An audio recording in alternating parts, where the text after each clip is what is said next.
សាច់ជ្រូកចំហុយគ្រាប់មុខពងទាមួយមុខនេះពិសេសណាស់សម្រាប់ក្មេងៗដែលអត់ចូលចិត្តញ៉ាំបន្លែ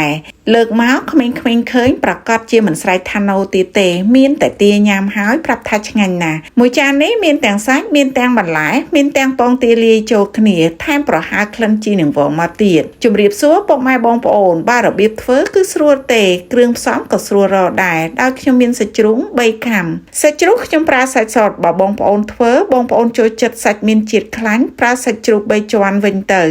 សាច់ប៉ុណ្ណឹងខ្ញុំប្រើពងទា4គ្រាប់ចំណែកឯបន្លែបៃតងខ្ញុំប្រើជីនាងវងព្រោះអីខ្ញុំចូលចិត្តក្លិនវាផ្សិតខ្មៅស្រស់1ខាំពាក់គក់1មើមខ្ញុំដាក់ដែរបងប្អូនពាក់គក់មានតាមខែមានតាមរដូវបើខែណាអត់ដាក់ត្រាវដាក់ដំឡូងជំនួសក៏បាន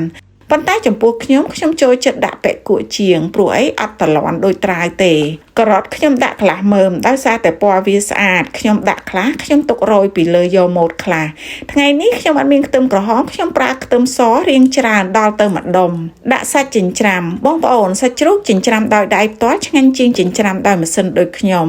ប៉ុន្តែដោយសារតែថ្ងៃនេះខ្ញុំប្រញាប់ណាមួយប្រើម៉ាស៊ីនងាយស្រួលផងបន្ទាប់មកទៀតបន្ថែមបន្លែផ្សិតខ្មៅការ៉ុតពាក់គក់និងខ្ទឹមសបងប្អូនបន្លែ4មុខហ្នឹងយើងហាន់ឲ្យតូចៗបន្តិចមកដើម្បីកុំឲ្យយ៉ាប់ម៉ាស៊ីន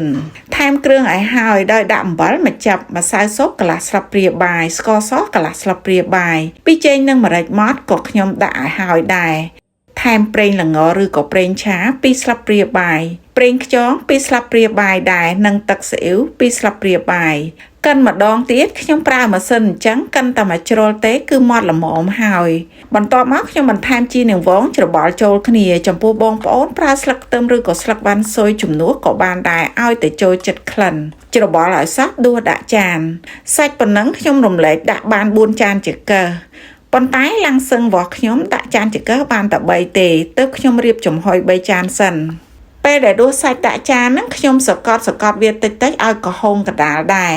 ព្រោះពេលដែលយើងគោះពងទាដាក់ក្របមុខវាធ្វើឲ្យពងក្រហមនៅចំកណ្ដាលគោះដាក់រួចរាល់រយការ៉ុតតិចៗពីលើយកម៉ូតហើយលើកយកទៅចំហុយរយៈពេលប្រហែលជា20នាទីទើបឆ្អិន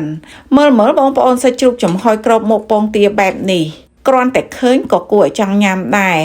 ថែមក្លិនឈ្ងុយពីជីនាងវងទៀតនិយាយពីរសជាតិប្រៃផ្អែមហឹរម្រេចតិចៗតែឆ្ងាញ់ពុកម៉ែបងប្អូនឃើញវីដេអូខ្ញុំហើយប្រកាសជាចង់ធ្វើញ៉ាំដែរវិធីធ្វើស្រួលទេឲ្យតែពុកម៉ែបងប្អូនមើលវីដេអូខ្ញុំតាំងពីដើមរហូតដល់ចប់គឺអាចធ្វើបានអរគុណជម្រាបលាជួបគ្នានៅវីដេអូមុខម្ហូបថ្មីបន្តទៀតបាយបាយ